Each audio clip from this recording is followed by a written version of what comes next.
avez un projet de création de site e-commerce, la solution Oxatis, c'est une solution très complète, plus de 350 fonctionnalités, qui vous permet de paramétrer en quelques clics tout votre site e-commerce. Vous avez également une assistance et un accompagnement, la possibilité de faire vous-même votre site ou de déléguer la prestation de votre site à nos experts qualifiés aussi bien en graphisme qu'en référencement, qui permet donc de devenir un acteur du web important. Pour nous, Oxatis, ça nous permet de nous consacrer vraiment sur notre métier de commerçant en confiant toute la partie technique à Oxatis. Les principaux outils que nous utilisons, c'est tout d'abord la facilité de personnalisation du site au niveau graphique et puis tous les outils de marketing pour pouvoir fidéliser nos clients, gérer un module de parrainage et puis tout au long du cycle du client, pouvoir le faire revenir sur notre site le maximum de fois. C'est un outil de travail indispensable dans le monde de l'e-commerce.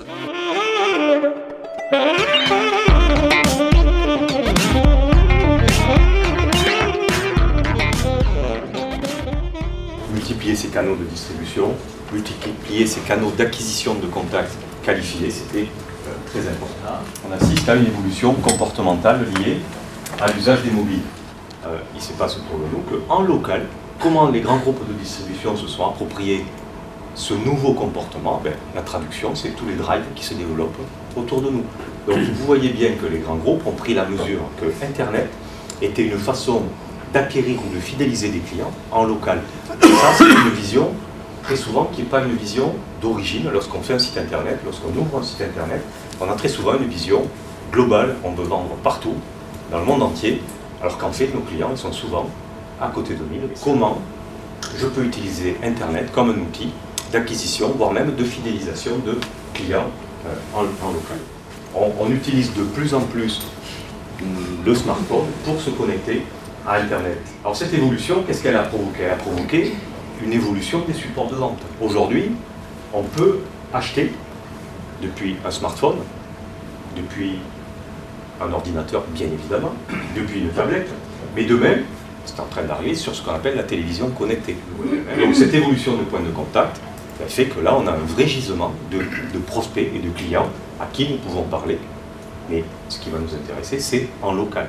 Donc l'idée, c'est de partir du constat que tout est numérisé, tout est digitalisé. Alors on le redit parce que c'est important. On sait que notre argent, nos photos, elles sont en ligne.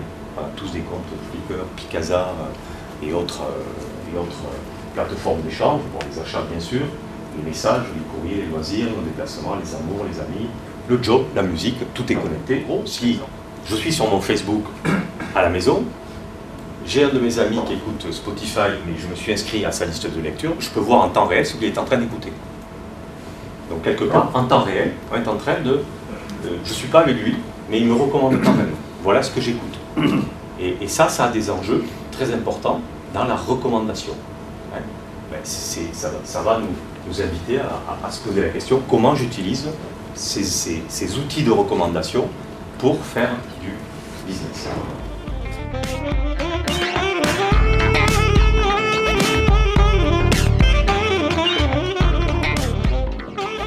Dans quel contexte on est donc?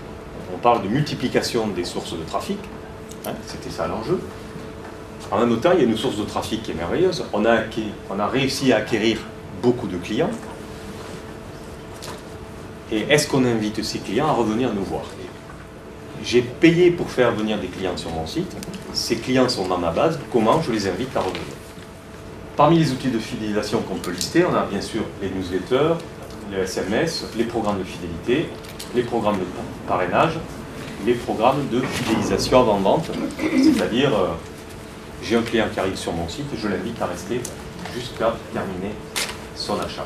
Alors à quoi ça sert finalement une newsletter? C'est leur dire coucou, je suis là, parce que les clients, si vous ne gardez pas le lien avec eux, ils vous oublient. On a des outils de fidélisation hyper simples qui sont souvent même pas mis en œuvre.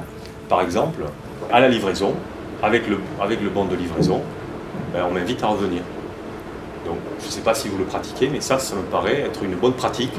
De dire, dès la livraison, alors il y a d'autres outils encore, mais déjà, avec le bon de livraison, un petit coupon de réduction, ou parrainer un ami, il aura un petit avantage et vous aussi. Donc déjà, utilisez le vecteur de l'envoi du colis pour commencer à fidéliser. Donc la newsletter, tenir informé les clients de votre actualité, de vos nouveautés, bien segmenter sa base pour dire vous avez acheté ce produit, ça nous paraît pertinent de vous proposer tel ou tel autre produit. Nous, ce qu'on voit, c'est que parmi les clients que nous avons interrogés, qui utilisent les newsletters, bon, bien sûr, tout le monde, une grosse majorité, mesure l'impact positif sur le trafic de leur site, c'est-à-dire que j'envoie un emailing, ça fait du clic, donc un intérêt. Et deuxième élément, un impact positif sur le chiffre d'affaires du site. Ce qui paraît un peu logique dans la mesure où, encore une fois, cette mécanique, je rajoute du prospect à l'entrée, je rajoute des clients qui connaissent, c'est plus facile à convaincre, directement à l'entrée du site, donc j'ai un impact en toute logique sur le chiffre d'affaires de mon site. Alors, ce qui est intéressant dans l'email, c'est une approche de coût qui est relativement réduite par rapport au coût postal traditionnel. La newsletter présente également un intérêt sur l'analyse de sa performance, puisqu'on a des indicateurs qui nous donnent le taux d'ouverture. J'ai envoyé 100 newsletters, combien j'ai eu de cliqueurs, combien l'ont ouverte, quel est son taux de délivrabilité, c'est-à-dire quel est effectivement, est-ce que j'ai livré les newsletters à la bonne adresse ou est-ce que j'ai un taux d'adresse inconnue ou de retour. Quelle est la mesure du trafic induit? Combien de cliqueurs, combien sont allés sur mon site? Et surtout, est-ce que je peux faire un suivi de campagne, c'est-à-dire cet emailing a généré tant de visites de plus et tant de CA additionnels. Donc, c'est une mesure facile de la performance.